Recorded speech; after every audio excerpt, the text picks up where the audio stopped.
हामीले हाम्रो सम्पदा, संस्कृति, भाषा, साहित्य, कला, संगीत र सम्पदाहरूलाई जसरी जोगाइरहेका छौँ, त्यसरी नै 752 पालिकामा विभिन्न जात जातिहरू हुनुहुन्छ, विभिन्न समुदायहरू हुन्छ, विभिन्न सभ्यताहरू छ।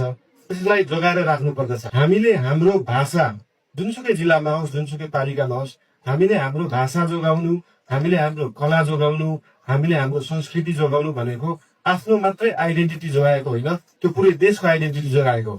माघ 1 गते विभिन्न समुदायमा, किराँतमा मात्रै नभएर अरू मगर समुदायमा, थारू समुदायमा, मिथिला समुदायमा, विभिन्न समुदायहरूमा फरक तरिकाले भए पनि आजको दिनलाई नयाँ वर्षको रूपमा मनाइने गरिन्छ।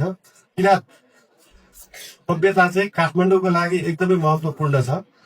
अझ भन्नुपर्दा त मैले तपाईँहरू सबैलाई यो किराँत भूमिमा स्वागत चाहिँ गर्नुपर्ने हो। तपाईँहरूले मलाई स्वागत गर्ने भन्दा पनि काठमाडौँ उपत्यका आफैमा एउटा किराँतको उद्गम स्थल हो। तपाईँहरूले यलम्बरलाई राजा माने पनि काठमाडौँ उपत्यकामा चाहिँ यलम्बर भनेर हामी भगवान भनेर पूजा गर्नु चलन छ। उपस्थित कार्यक्रमका अध्यक्षज्यू, अतिथिज्यूहरू तथा सम्पूर्ण साथीभाइहरू, आदरणीय बुवाआमाहरू, अगाडि बस्नुभएका सम्पूर्णलाई सर्वप्रथम त नयाँ वर्षको शुभकामना दिन चाहन्छु। यसले दौ 5086 को सबैजनालाई शुभकामना। अङ्ग्रेजीमा भन्दा ह्याप्पी न्यू इयर।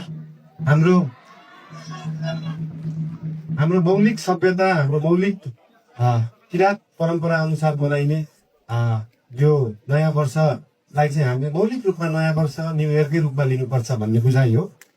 र यो किराँतको मात्रै नभएर सम्पूर्ण नेपालको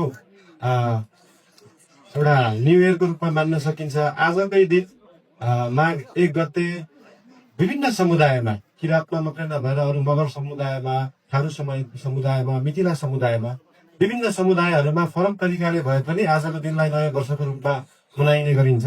र विशेष गरी किराँत सभ्यता चाहिँ काठमाडौँको लागि एकदमै महत्त्वपूर्ण छ।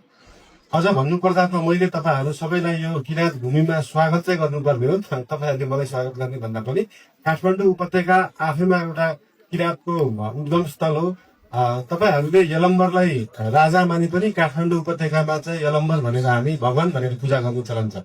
आकाश भैरव, इन्द्रचोकमा रहेको आकाश भैरवलाई चाहिँ हामी यलम्बरको रूपमा पूजा गर्छौँ। र काठमाडौँ उपत्यकामा भएका 3टा जिल्लाहरू छन्, काठमाडौँ, ललितपुर, भक्तपुर। ललितपुरको मौलिक नाम पनि यल हो, भनेको यो उपत्यका यलम्बरको राज्यको रूपमा मानिन्छ, यलम्बरलाई भगवानको रूपमा मानिन्छ। र यो एकदमै महत्त्वपूर्ण कुरा किन छ भन्दाखेरि जसरी हामीले काठमाडौँ महानगरपालिकामा आइसके पछाडि र ओभरअल काठमाडौँ उपत्यकामा हामीले हाम्रो सम्पदा, संस्कृति, भाषा, साहित्य, कला, संगीत र सम्पदाहरूलाई जसरी जोगाइरहेका छौँ, त्यसरी नै 752 पालिकामा विभिन्न जात जातिहरू हुनुहुन्छ, विभिन्न समुदायहरू हुन्छ, विभिन्न सभ्यताहरू छ। त्यसलाई जोगाएर राख्नु पर्दछ।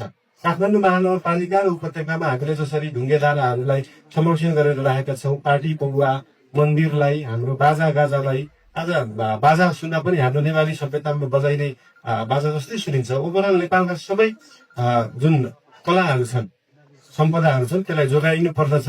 हामीले हाम्रो भाषा जुनसुकै जिल्लामा होस्, जुनसुकै पालिकामा होस्, हामीले हाम्रो भाषा जोगाउनु, हामीले हाम्रो कला जोगाउनु, हामीले हाम्रो संस्कृति जोगाउनु भनेको आफ्नो मात्रै आइडेन्टिटी जोगाएको होइन, त्यो पुरै देशको आइडेन्टिटी जोगाएको हो।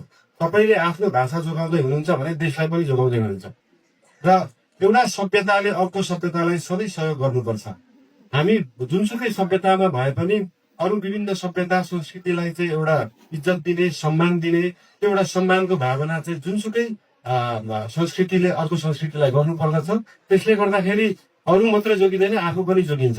हामीले पढेको बेलामा कुनै आज भाषा लोप हुन लागेको छ भने त्यसको लिपिहरू खोजेर ल्याउनलाई सम्पूर्ण नेपालीहरूले एउटा भाषा खोज्नलाई सहयोग गर्नुपर्दछ। कतिका त लिपिहरू हराइसके, कतिका भाषाहरू विलीन भइसके। अहिलेका नयाँ युवा पुस्ता विद्यार्थीहरू भनौँ, उहाँहरूलाई आफ्नो थर चाहिँ भए पनि आफ्नो भाषा बिर्सिसकेको हुन्छ। र आफ्नो जे थर हो त्यो हिसाबले भाषालाई पनि बिस्तारै प्रोटेक्ट गर्दै जाने, सिक्दै जाने। आफ्नो बुवा आमालाई सोधेर हुन्छ कि आफ्नो बाजे पुर्खालाई सोधेर हुन्छ कि त्यो सबैलाई जोगाउँदै गयो भने यो एउटा भाषा, एउटा साहित्य, एउटा कला, एउटा बाजा सबै जोगिँदै गयो भने सम्पूर्ण हाम्रो देश नै जोगिन्छ। र देशको एउटा आइडेन्टिटी रहन्छ, देशको एउटा पहिचान रहन्छ, हाम्रो जिल्लाको पहिचान रहन्छ, र हाम्रो प्रदेशको पहिचान रहन्छ सबै चिजलाई चाहिँ जोगाएर राख्नु पर्दछ र यति भन्दै फेरि पनि सबैजनालाई नयाँ वर्षको शुभकामना ह्याप्पी न्यू इयर